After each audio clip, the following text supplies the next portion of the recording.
এতিয়া বাজিছে ৰাতিৰ 8টা।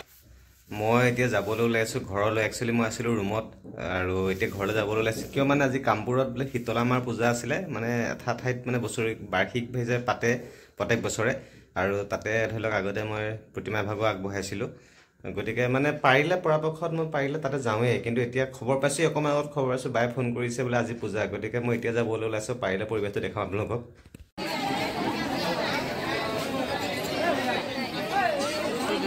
পূজা মণ্ডপ আহি পালোহি আৰু এয়া চাওক মাৰ প্ৰতিমা।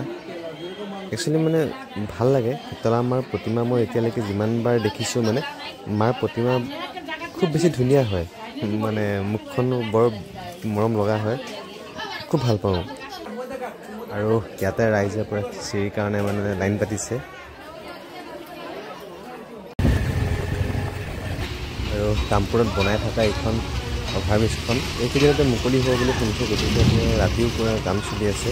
এইটো কিবা ছিষ্টেমত মানে ওপৰত উঠি লৈ পেলাই ৰং চং কৰি আছে। এই অভাৰব্ৰিজখন হ'লে মানে সঁচাকৈ বহুত দিনত নহ'লে এই ৰে'ল গেটত যে কিমান সময় ফচিব লাগে, ডাঙৰ এটা মানে অভাৱ পূৰণ হ'ব।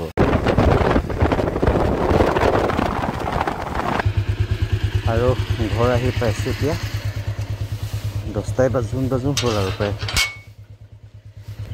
জাষ্ট আহি পেলাই ঘৰ পালোহি। তাৰমানে কিয় ইমান পূজা ভাগৰ কাৰণে এক্সাইটেড আছিলোঁ, এবাৰ মানে মোৰ বসন্ত ওলাইছিলে, তেতিয়া সকলোৱে কোনোবাই কৈছিল আৰু তাতে এভাগ প্ৰতিমা আগবঢ়াবৰ কাৰণে, আৰু মই দিছিলোঁ আৰু পূজা ভাগত থাকি বহুত বেছি ভাল লাগিছিলে। গতিকে মানে এতিয়া ধৰি লওক সেই পূজা ভাগৰ কাৰণে কিবা এটা আগ্ৰহী, যদিও প্ৰতিমা আগবঢ়োৱা নাই তাতে মানে, আৰু তাৰে মানুহখিনিৰ আগ্ৰহটো ভাল লাগে তাতে গৈ পেলাই। গতিকে সেইকাৰণে গ'লৰ পৰিৱেশটো দেখিলেই মানে ইমান বহুত বেছি মানুহ হৈছে।